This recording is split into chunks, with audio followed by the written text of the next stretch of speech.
Now friends, let's talk about question number 17. It's a problem based on geometric progression.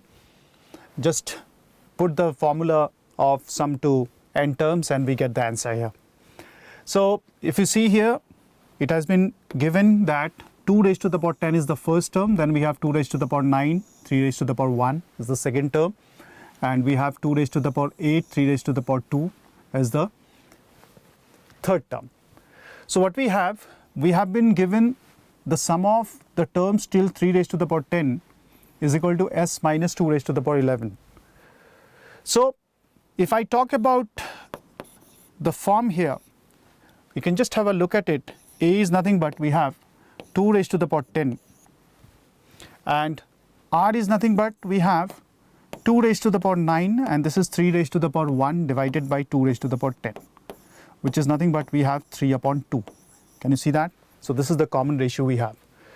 So we can just use the formula A R raised to the power n minus 1 upon R minus 1, which is nothing but we have s minus 2 raised to the power 11. Got it? So here n is equal to 11 we have.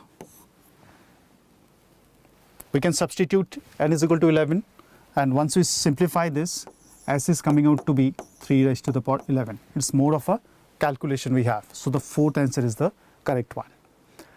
Let me go to the next one now. So this problem is based on a quadratic equation where modulus of x has been introduced.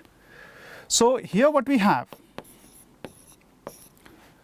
you can see 9x square minus 18 mod of x plus 5 is equal to 0 has been given to us. So this x square is nothing but we have been given mod of x whole square. This is the form we use here.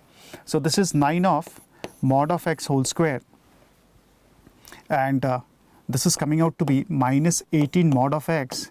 This is plus 5, which is equal to 0 we have. So this mod x can be taken as t, and this can be written as 9t square, and this is minus 18 of t. This is plus 5, which is equal to 0 we have. Now if you see here, we can just solve this. T is equal to, we can write 1 by 3 and 5 by 3, right? So these are the two things we have. T is equal to 1 by 3 and 5 by 3. So two roots we have. So what we can write mod x is equal to 1 by 3, and then we can write mod x is equal to 5 upon 3. So we have two values here, 1 by 3 and minus 1 by 3. Here we have x is equal to 5 by 3 and minus 5 by 3. Can you see that? And we have to find the product of the roots in this case. So what we have the second option seems to be the correct one, that is 25 upon 81 when you find the product of all the values of x here. Now let me go to the next one. Now friends, question number 19 we have, if the point P on the curve 4x square plus 5y square is equal to 20 is farthest from the point Q 0, minus 4, then PQ square is equal to the four options which are given to us, that is 29, 48, 21 and 36. Now you can see here the curve which is given to us is an ellipse. So yes, we can just use the parametric form here. So if I talk about the ellipse, what do we have?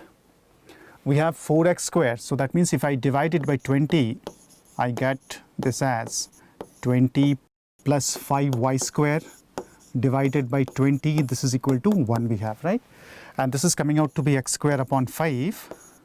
This is y square divided by 4 we have, which is equal to 1. Got it? So you can see here, this is the equation of ellipse we have. So if I write a here, a is root 5. If we equate it with the standard equation of the ellipse, and again b is coming out to be 2. So what is the point P we can take? Point P, that is on the curve, it can be taken as root 5 cos theta, and this is 2 sin theta we have, right? Now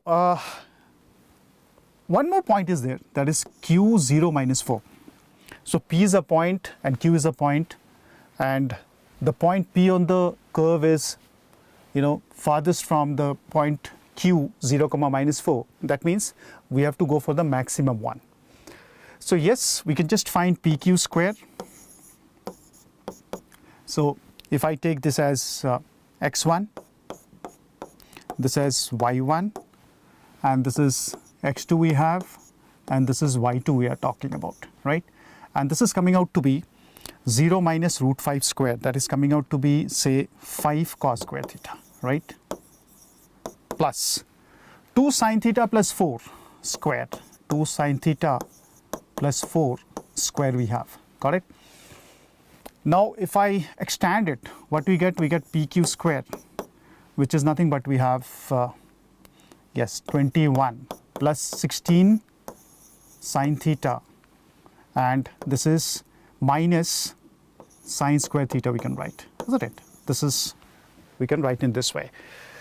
So we have just converted cos square theta as 1 minus sine square theta, we get this expression.